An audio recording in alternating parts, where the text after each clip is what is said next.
Hey guys, my name is RyanCentral and here is another recap of everything that's happened in Europe so far this week. We obviously have Challengers 2 that's happening and 4 teams will be qualifying for the first spot in Masters, which is the main big event happening in Europe. There was a round of 256 for this tournament, and whilst we get best of 3s, which is great, it hasn't stopped the amount of upsets that have been happening at the moment. Generally, even though this is a single elimination bracket, it does boil down to 4 main parts: bracket A, B, C, and D, as I'm calling it.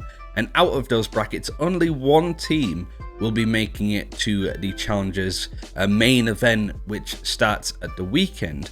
And then they'll play up against the Waves, the FPXs, NIP and OG that qualified last time. And again, this breaks down in a straightforward way, but we'll cross that bridge when we get there. Let's focus on bracket A. This had teams in it such as Team Vitality, it had Team Liquid in here too, and there were a lot of surprises, most of which you've probably heard about at this point. But before we set up these games, we need to talk about the 8 teams that made it to playoffs, that being Epon, Team Vitality, Reply Totem, Dfuse, Mega Kitch, Team Liquid, Premrail Batiste, and Alliance.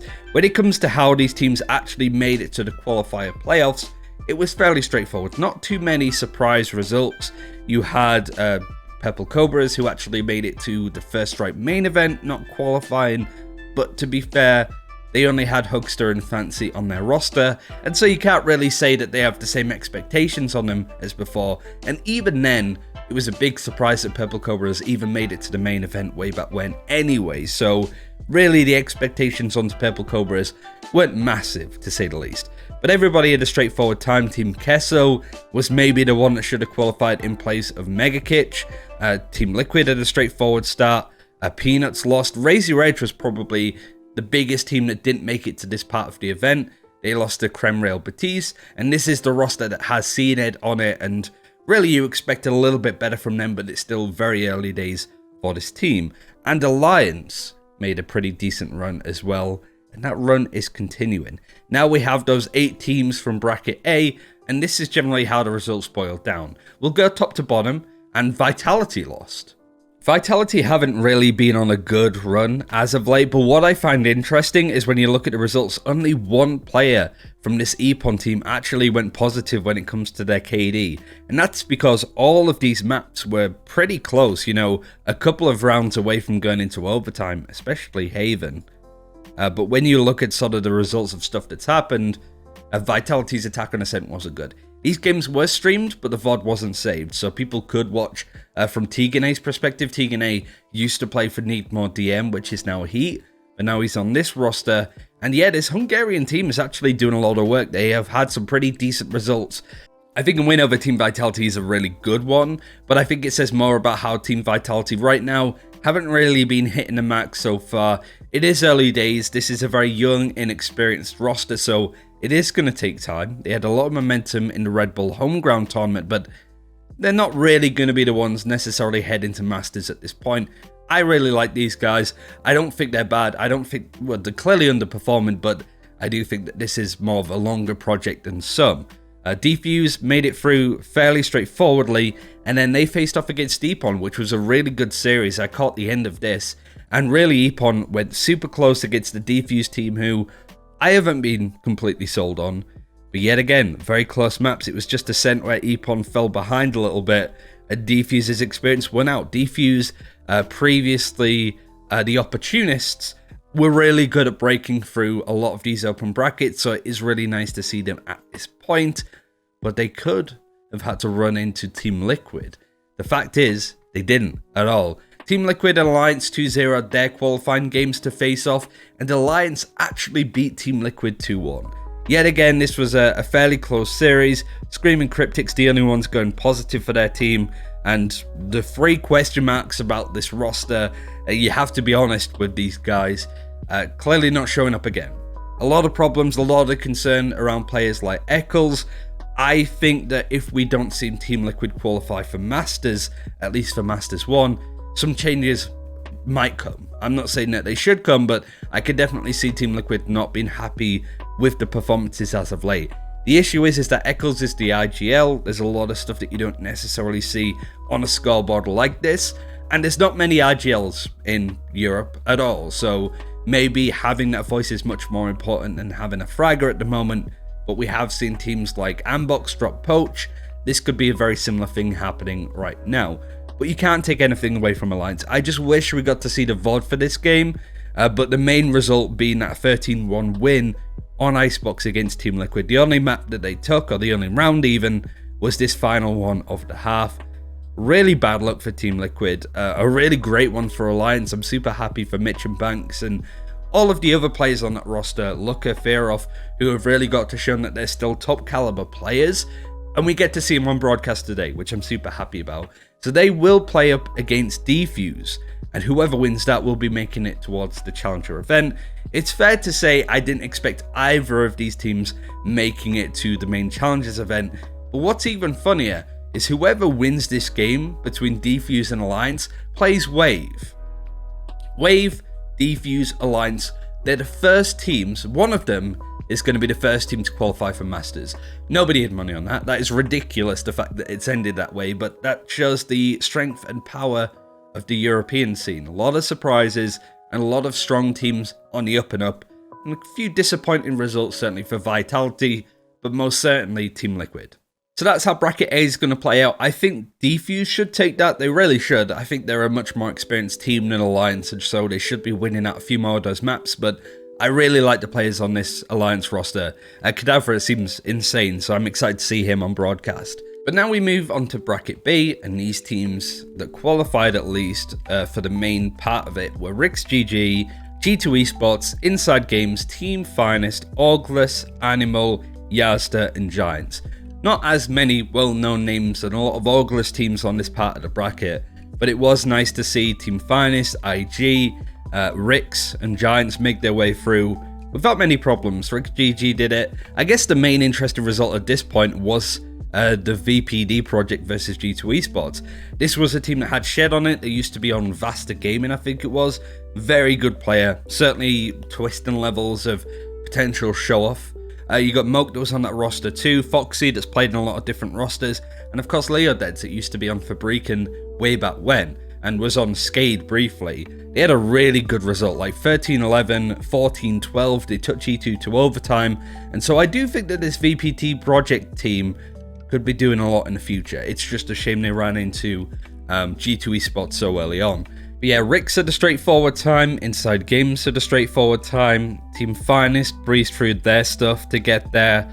Orgless beat S2V Esports that had a couple of surprise results, but the main one being at 19 Esports lost to Orgless. Orgless, by the way, got picked up in the meanwhile. They got picked up by Ivy, I think it was called. And these are the ex-Nerdtown Games guys. People like Kevin, Hi Kitty, Vince. Very good players. I've got to cast them in the Level Clash regional tournaments because they are from Germany, so they're in that region. And so, yeah, it was exciting to see them do quite a lot, but weren't able to sort of push off of that momentum from the first day. For everybody else, though, it was fairly straightforward stuff. Nobody had a really surprising result. It was a fairly empty bracket, I'll be honest.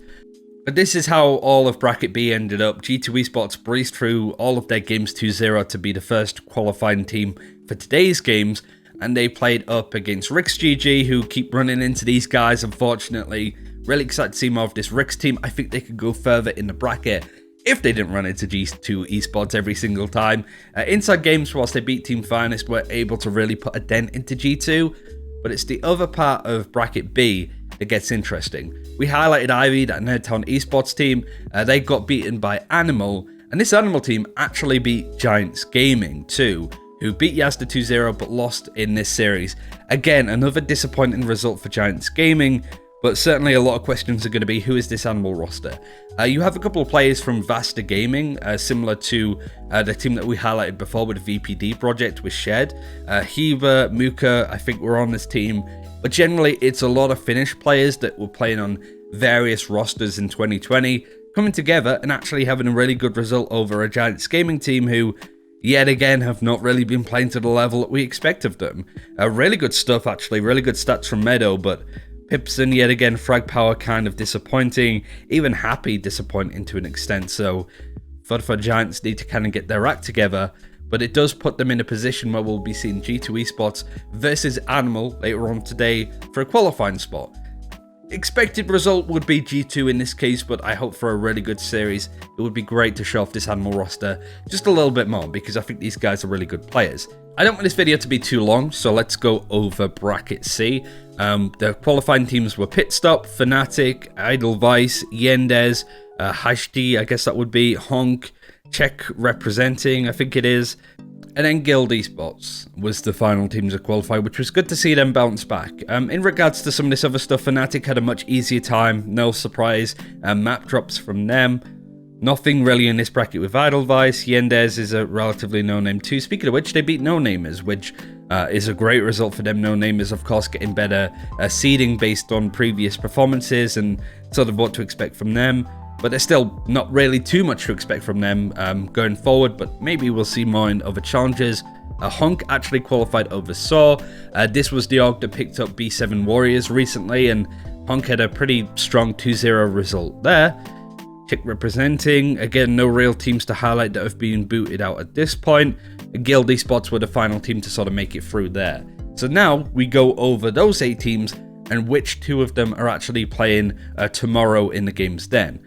So Fnatic actually lost a map to Pitstop, but they managed to work their way through, beat Edelweiss 2-0, and they will be the first team qualifying. Not too much to talk about that side. Honk versus Bonk was the game on the cards though, as Honk actually played up against Guild Esports, but he weren't really able to do much damage. I'm really excited to see more of this Honk team, but realistically, Guild Esports just have the caliber to beat them out in relatively close fashion.